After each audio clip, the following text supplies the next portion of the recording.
Hey guys, what's up? This is Diego here at Cinemageddon Reviews. So, Spider-Man No Way Home is officially coming out this December 17th, which happens to be my birthday. I'm super excited to see it. I've been looking forward to this movie pretty much ever since it was announced and the rumors about it started circling around on the internet. Spider-Man, in case you guys don't know, is actually my favorite superhero. And as you guys may have heard, if you're big Spider-Man fans, this new movie is not going to just include Alfred Molina as Dr. Octopus and Willem Dafoe as the Green Goblin, but also Tobey Maguire and Andrew Garfield, both of which are also going to be reprising their roles as Spider-Man for this upcoming film. Yes, this movie is going to explore the Spider-Verse, which I'm very excited to see, but there's one version of Spider-Man who unfortunately will not be reprising his role for this upcoming film. It's a little-known iteration of the character who became quite popular on YouTube in the mid-2000s and has kept a cult status among the meme community. I'm talking about Italian Spider-Man, which is a short film that's available on YouTube to watch for free. The link to that will be down in the description below. So in anticipation for No Way Home, I've decided to review all of the solo Spider-Man films leading up to No Way Home. I'm going to do my best to review all of them if I have time before December, but I may be skipping over some of them, just to let you know ahead of time. And I wanted to start this series off with Italian Spider-Man because I feel like it's a hugely underrated and overlooked film that is actually pretty incredible. So much so that there are quite a few people out there, myself included, who thought that this movie was made back in the 1960s or 70s. And you might think that at first when you watch this film because the production value and the video quality seems to make you think that, but I was actually pretty surprised to find out that it was made in 2007. Yeah, that's actually pretty incredible to find out. You might think at first that it's a horrible, cringy, stupid movie, but it's actually like super clever, especially for a student film, which also surprised me. It's also cheesy as all get out, it's hilarious, it's over the top, and very, very, very much not on the politically correct side. So if you're easily offended, this is probably not something you want to watch, but it's damn entertaining if you choose to. Now from this point on, I will be talking about a lot of spoilers for the film, so please watch the film through the link below, and then come back to this review. If that doesn't bother you, you can stay, but I just had to get that out of the way first. So the basic plot of Italian Spider-Man is that an asteroid lands on Earth that contains a substance that when injected into someone's bloodstream can create clones of that person. A scientist, Professor Bernardi, takes the substance, studies it, and then hands it over to a suave, chain-smoking ladies' man superhero named Italian Spider-Man, so that he can prevent a supervillain named Captain Maximum from getting his hands on it. If the plot to you sounds like a really bad James Bond movie, that's because that's the point. The whole point of this film was to parody foreign films that copy mainstream media and appropriate it for their own audiences. And not in a mean way, but as a form of tribute. I think the biggest example of this is, this movie isn't even originally Italian. It was made in Australia. That Italian dubbing you hear in the film is actually gibberish with English and Spanish rolled into it to make it sound Italian. So I guess in that way it kind of makes us the butt of the joke there, which again adds to the not politically correct aspect of the film and to the whole enigma of the thing. This movie's actually woke as hell, specifically because it's so deliberately not PC. I honestly loved every second of Italian Spider-Man. Everything about it was so funny. There were so many amazing scenes from a narrative standpoint to a production standpoint that I cannot even begin to describe how funny it was. I actually had to try really hard to gather my thoughts for this review. They nailed the humor in this movie. Part of what makes it so entertaining is the aesthetic of the late 60s, early 70s cheesy tone that they were going for.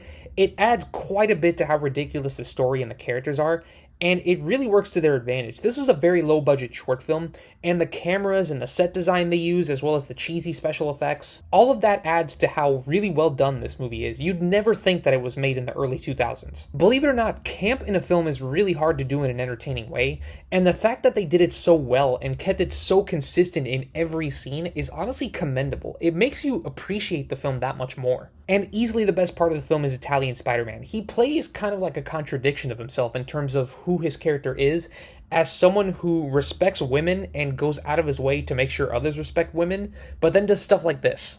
Rispetti le donne. Grazie, Italian Spider-Man. E shut your mouth, pussycat, e farmi un macchiato. Pronto.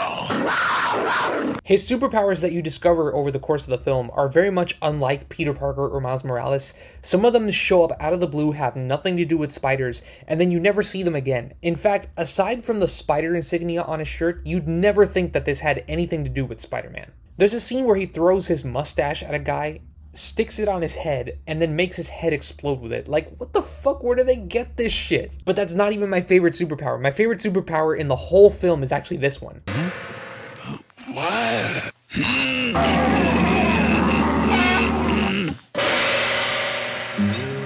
Yes, better. Per il vostro felicità. preferito sigarette di Italian Spider-Man. Holy shit, I love this movie.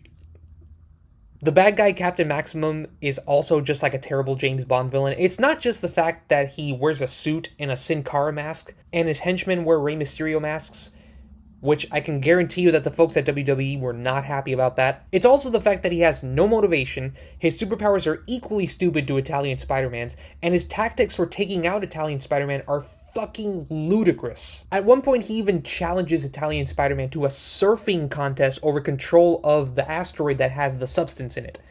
Because that totally makes sense. And that scene probably has my favorite moment in the whole film, which is this one right here.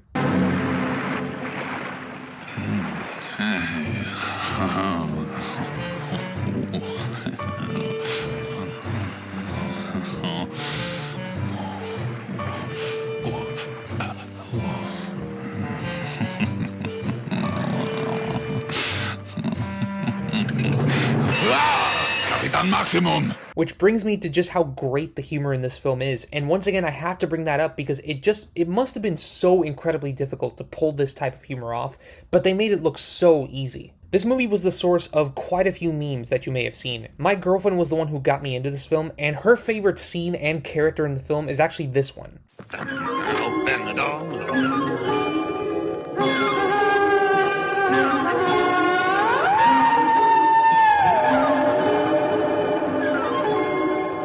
All I gotta say is, where is this guy's Oscar?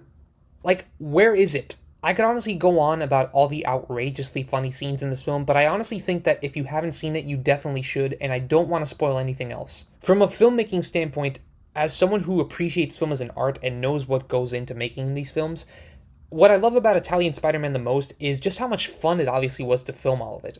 I can put myself in the crew and cast shoes, and just see that when they read the script and while they were acting out these scenes, it must have been so difficult not to break character. And it just reminds me of how great it is when you have a project that you feel confident in, and at the end of the day, regardless of how stupid it is, if you're making something, just have fun with it. You know, just enjoy what you're doing. These guys obviously enjoyed it, and so did I. I can honestly say that this is probably the best short film ever made, simply because of how surprisingly entertaining the whole thing was. The sad thing is, this was originally a web series, and then all 10 episodes of it were compiled into a 37-minute short film, which ends on a cliffhanger. And as it turns out, the series was later discontinued, probably because of copyright reasons. The folks behind it went on to start their own studio and make a lot of other content, which I am curious to check out, because if they can do this on a low budget, I'm really curious to see what they can do with a bigger one. And in saying that, I am saying that my rating for Italian Spider-Man is 10 out of 10. So if you haven't seen Italian Spider-Man, please watch it. It's an amazing, hilarious, dumb short film. It's cheesy as all hell, but I loved every second of it. It's truly one of those films that you have to see to believe. If by any chance you have seen Italian Spider-Man, I'm curious to know what your thoughts are. Do you like the humor? Do you think more people should see it? And what are some of your favorite moments from the film?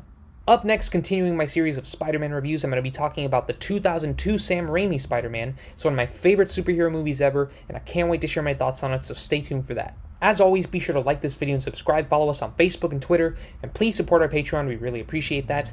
Thank you guys so much for watching. This is Diego for Cinemageddon Reviews, and I'll see you on the Wasteland.